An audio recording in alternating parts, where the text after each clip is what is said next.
Indeed, Amitabha Buddha is originally Agada medicine, which can cure all kinds of diseases and eliminate disasters and avoid hardships.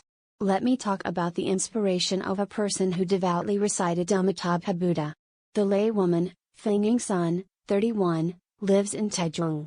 She originally came from Fuzhou, China. She has believed in Buddhism since she was a child in mainland China and planted roots of goodness. After China won the resistance war and Taiwan was restored, she transmigrated to Taichung and started to chant the Buddha. She participated in the Lotus Society's dual study classes. And she attended the Sunday sermon every week. She said to me one day, "Sister, I have inspiration in reciting Amitabha Buddha. Why do people refuse to recite Buddha when I ask them to do so?" I asked her what inspiration she had received. She then told me a fact that happened 7 years ago. She said, "There was a big typhoon in July 7 years ago. The washroom in my home used to be located by the big ditch behind the house, some distance away from the house. There is a large banyan tree next to the washroom. I went to the washroom at 9 o'clock that night to relieve myself. When I entered the washroom, I heard someone urging me in my ear, 'Get out of here. Danger. Danger.' I heard 3 or 4 voices in a row. I was so scared that I ran out and into the kitchen in one breath. Suddenly, a dazzling lightning hit the ground, and a loud thunder shocked my ears. At that moment, I saw the big banyan tree was blown down in a gust and was falling towards the washroom. If I had been in the washroom, the result would be devastating. When my husband saw the washroom collapsed by the banyan tree, he shouted to his children, 'Go to save your mother. She is in the washroom, if she is crushed, she will be dead.' Then I came out of the kitchen calmly and said to my husband and children with a smile, 'I am here. No need to panic.' Because Amitabha was whispering in my ear, calling me to get out. Danger. Danger. Without pooping, I ran out immediately. When I ran to the kitchen, the big banyan tree fell down. If Amitabha hadn't alerted me, I am afraid I would have been broken to pieces. After I heard the inspiration of laywoman Sun, I praised and blessed her. And I asked her how she practiced Dharma every day. She said, 'My husband is a poor civil servant, and we have 6 children, so we have to live within our means.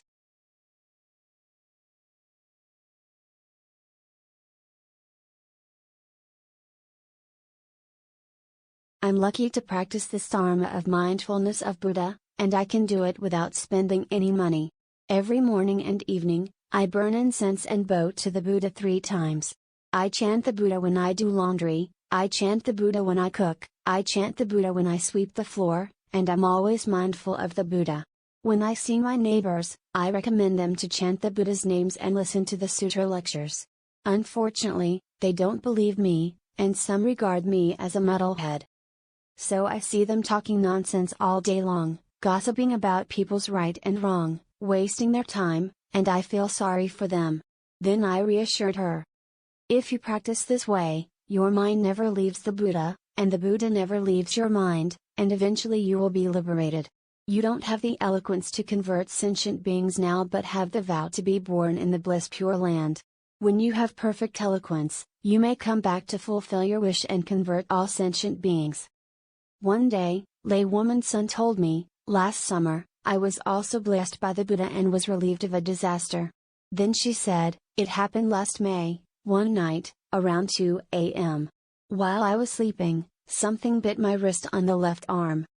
The pain pierced my heart, and I immediately wailed loudly, and that wakened my husband and the older child, and they got up.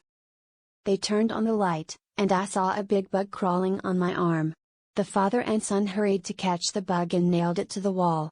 At the time, I was in a lot of pain, the bite seemed to have something that would flow around, and it hurt all the way to my brain.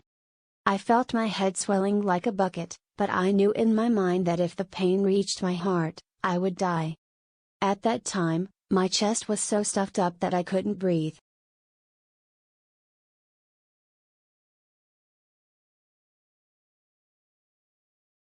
I thought, I must be doomed to live until this moment, and I am afraid there is no way to save my life.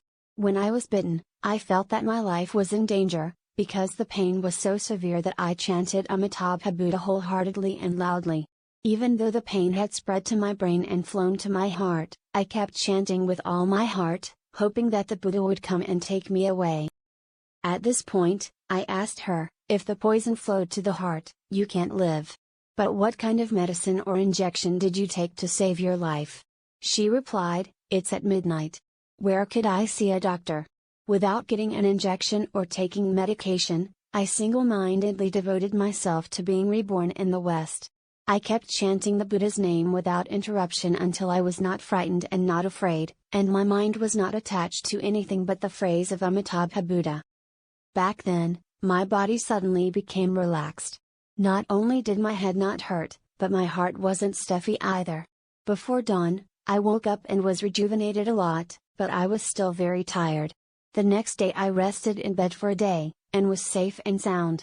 I asked her again, what does the bug look like, how big is it, and why does it bite so severely?